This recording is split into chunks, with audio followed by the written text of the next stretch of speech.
Assalamualaikum warahmatullahi wabarakatuh. Ini dengan siapa? Aku dengan Sekadiani Serina dan ini kakakku. Dan saya Muhammad Raka Istihar dari Institut Darul Quran jurusan BKPI.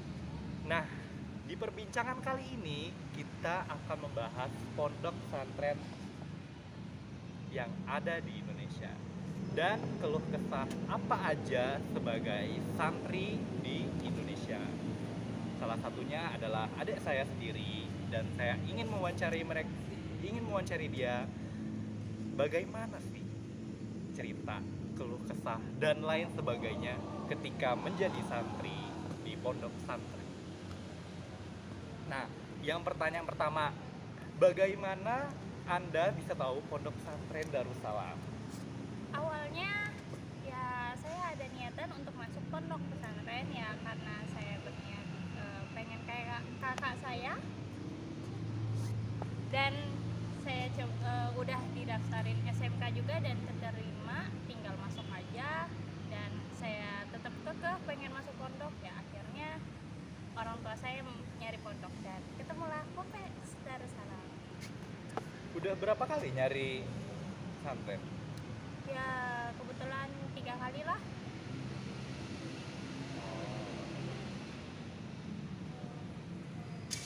Dan ketemunya di pondok pesantren Darussalam Bogor. Alasan apa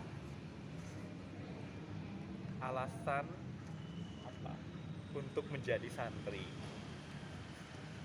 Ya alasan pertama saya ya karena motivasi dari kakak saya. Saya pengen menjadi kayak kakak saya, bisa hafalan Quran, bisa memperdalam ilmu agama lagi. Tuh. Kalau dari saya sendiri, saya jujur, saya waktu selesai dari sekolah dasar itu, saya nggak tahu sama sekali tentang pondok pesantren.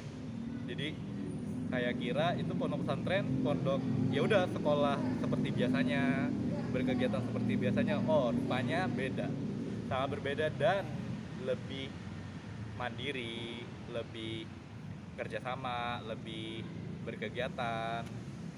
Jadi nggak hanya belajar aja yang ada di pondok pesantren, tapi ada satu yang istimewa di pondok pesantren, yaitu skill bertahan hidup. Ya mungkin ya life skill bertahan hidup. Ketika bertahan hidup menjadi diri sendiri, menjadi diri yang mandiri dan tidak selalu tergantung dengan orang lain ya guys ya. Pertanyaan kedua ya, sebagai adekku yang baik hati dan gak sombong, keluh kesah apa nih yang dirasakan di pondok pesantren Darussalam Bogor? Keluh kesah, setiap masalah pasti ada dan setiap masalah pasti ada solusinya. Ya mungkin masalah dengan teman, masalah di lingkungan, dengan adik kelas, kakak kelas itu pasti ada. Bahkan dengan angkatan pun ada. Ya tapi bagaimana kita menyikapinya? Kalau kita menyikapinya dengan baik, ya kita pasti bakal nggak down pas kita dapat masalah. Yang paling bahagia di momen apa yang mungkin menurut Anda yang nggak pernah Anda lupakan?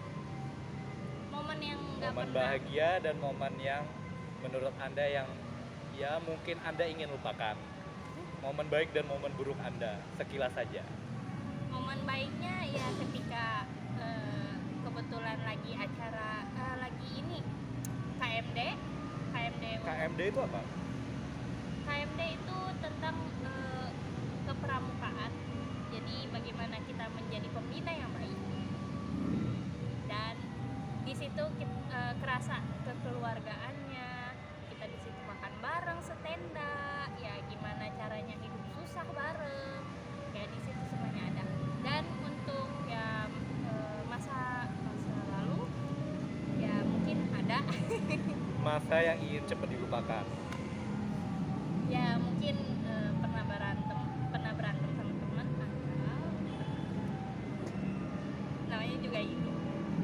Kalau dihukum memang pernah dihukum separah-parahnya apa?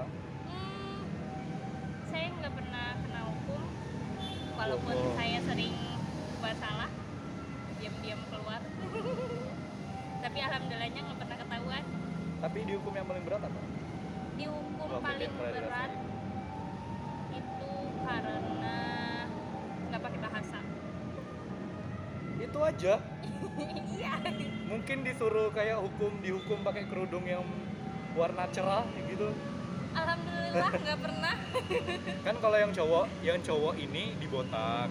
Kalau yang cewek itu biasanya pakai kerudung. Kerudung berwarna. Kalau bagian warna apa tuh?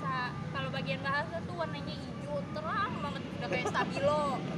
Kalau misalnya yang ungu itu berarti nggak bersih. Bagian kebersihan masuknya. Kalau yang merah itu biasanya kayak kabur, kayak bawa HP. Merahnya merah gelap atau merah terang? Merah terang, udah kayak merah cabe. Kalau oranye, Canda ya guys. kalau oranye itu biasanya dihukumnya langsung sama ustazahnya. Mungkin bagian keamanannya yang menurut Ade, yang kayak keamanannya yang Dedek lihat yang serem itu dihukum apa? Yang ceweknya.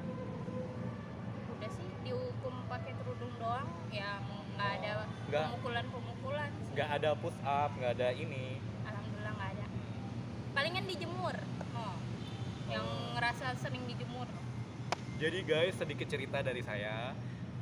Waktu itu semenjak saya SMP, nah itu waktu itu zaman-zamannya belum ada yang namanya nggak boleh pukul, ustadz pukul, nggak boleh.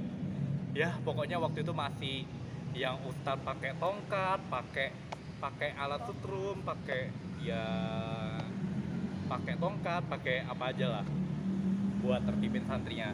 Tapi mungkin itu yang bakalan jadi cerita buat kedepannya kita untuk menjadi kenangan yang lebih baik lagi dan menjadikan kita yang lebih disiplin lagi ya guys ya. Itu adalah maksud dari guru ke santrinya. Jadi itu maksudnya bukan buruk ya guys, bukan oh ini ustadz benci saya nih, bukan, tapi Guru sayang mengajak kalian. kalian untuk menjadi yang lebih baik lagi guys. Seperti apa kehidupan di pondok? Kehidupan berpondok. Coba nih ceritain sedikit agenda kamu dari bangun tidur sampai mau tidur lagi gitu loh sekilas ya. Oke, saya dari kalau salat subuh, habis subuh, mandi, makan, berangkat sekolah dari jam 7 sampai jam 9. Dari jam 7 sampai jam 8, habis itu sholat duha, habis itu lanjut lagi sekolah. Itu sholat duhanya wajib bareng-bareng. Wajib. Lanjut. Habis itu sekolah lagi, masuk kelas lagi sampai jam 9, jam setengah 10 itu kita istirahat sebentar. Habis itu lanjut lagi belajar sampai jam 12. Habis jam 12 kita siap-siap buat ke masjid buat zuhur.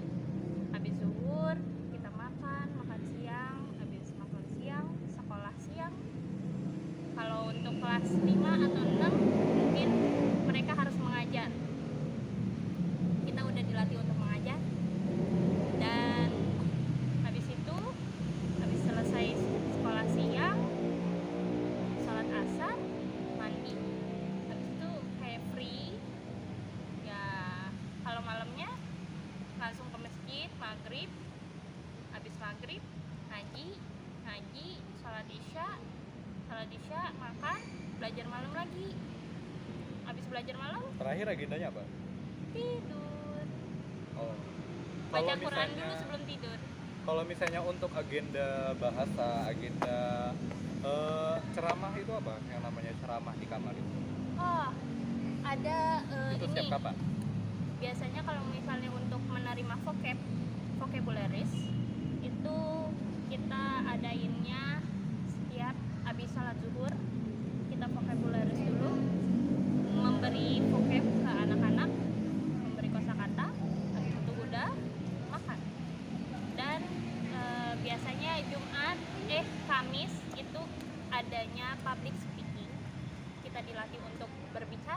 secara formal dan non formal, dan untuk diajarin juga menjadi MC yang baik. Kalau di pondok pesantren nih, bahasa apa aja sih yang udah dipelajari di pondok pesantren? Kalau aku sih Arab, Inggris, ya Indonesia dong. Mungkin ada belajar bahasa lain ketika di pondok pesantren kayak bahasa Jepang, Korea. Nah, belum ada. Belum.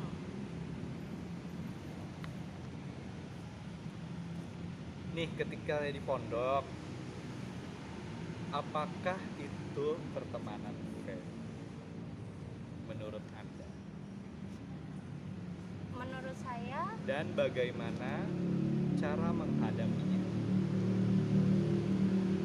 kita bisa membaca dari orang ini gimana sih, dari kesehariannya, mungkin dari sifat dia, dari mungkin ya dari segalanya kita bisa lihat, kita bisa kan kita udah dewasa juga, kita bisa tahu oh ini teman yang baik buat kita dan ini teman yang mungkin kurang baik buat kita.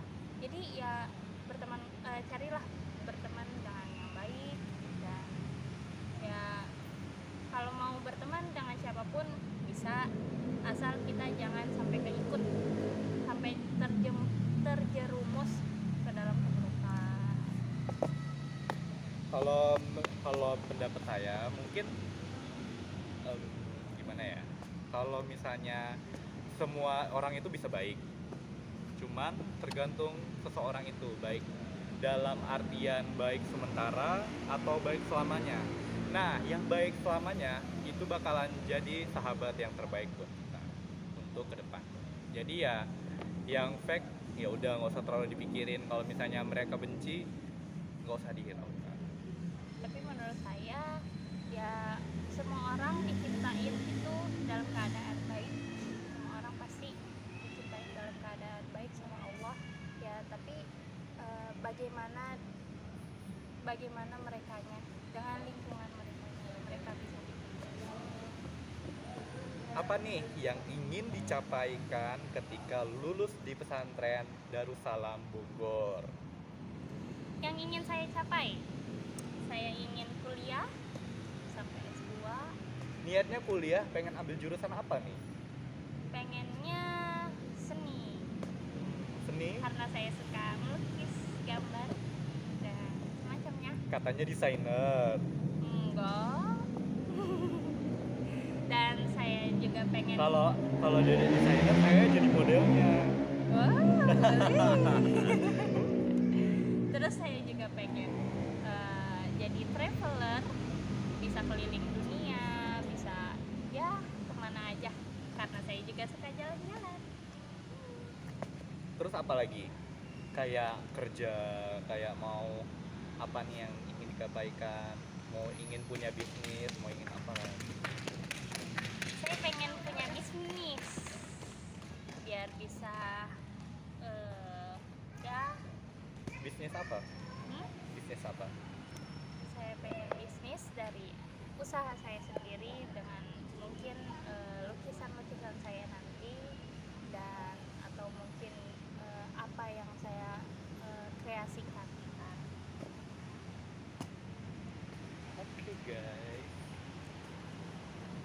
Dinanti ya.